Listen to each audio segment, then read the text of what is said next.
Ellen Iskendereien, CEO of the Women World Bank, in the largest network of microfinance institutions and banks. Thank you so much for being with us at the Capacity for the platform, and thanks a lot for your time. No, thank you, and thank you for your kind words. Mrs. Iskendereien, you have dedicated almost all your life to bring financial services offering to women across the globe. Why is it so important to pose women entrepreneurs at the core of finance and investments? It's a wonderful question because we are in an environment now, a global environment now, where global growth is maybe, if we're lucky, going to be at 3%. When we know that if the potential that lies with women and women-owned businesses could really be unleashed, we could see growth rates in the developed economies anywhere from 6 to 9% higher, and in some of the emerging markets, we're talking about 10, 15, 20% higher. McKinsey did a wonderful piece of work a few years ago that said if women had the same access as men to finance, to technology, to all the economic inputs, we would be looking at $28 trillion additional annual GDP growth globally. That's more than the GDPs of the United States and China combined. And women-owned businesses are the least well-served by the financial services industry. So it's the area with the most potential. So why not dedicate our work to making sure that they get that access? Can you tell us more about this EU blending partnership with the Women World Banking, please? This has been really a game changer for women's world banking. About 8 years ago, we made the decision to no longer be just a technical assistance provider to financial institutions, but also an investor. And we have found that our impact really with that combination of being at the board table, at the shareholder assembly, pushing management to make change both in terms of diversity within the institution and to increasing its outreach to women clients has been so much more powerful as an investor. And so we had one $50 million fund that invested in 10 institutions. We were thrilled with some of the results. But with this EU blending facility, we are now able to go after a second, much larger fund. And by providing that blended finance, that risk mitigation capital, we're hoping to bring more private sector investors in.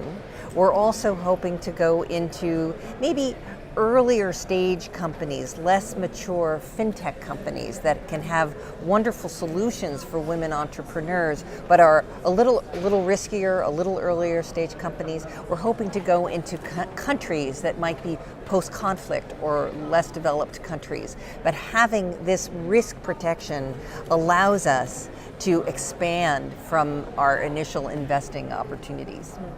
Can you tell us more about the work of your institution with regard to gender inclusive finance? Are there any case stories you would like to share with our audience?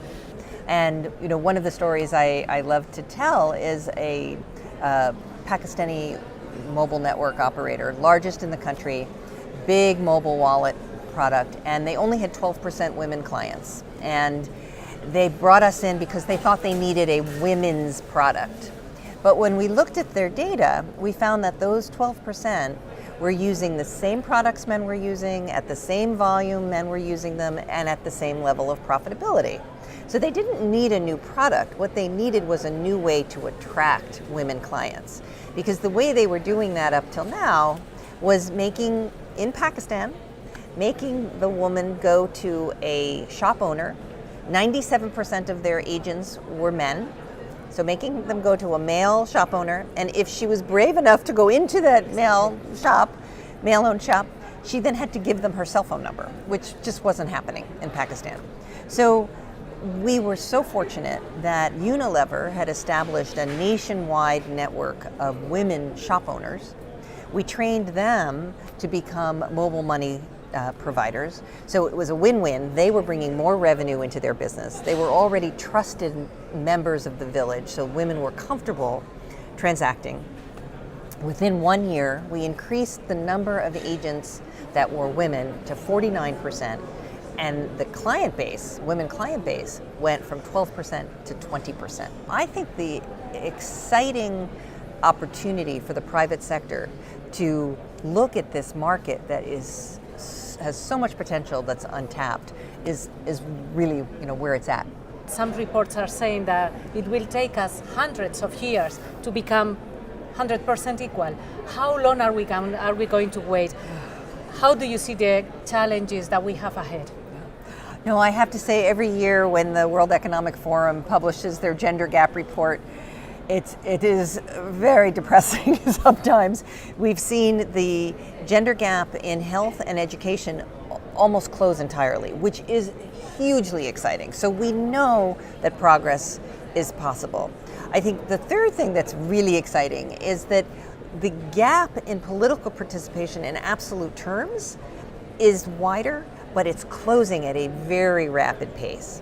The really hard one, and this is because where there's money, there's power, the really hard one is economic participation.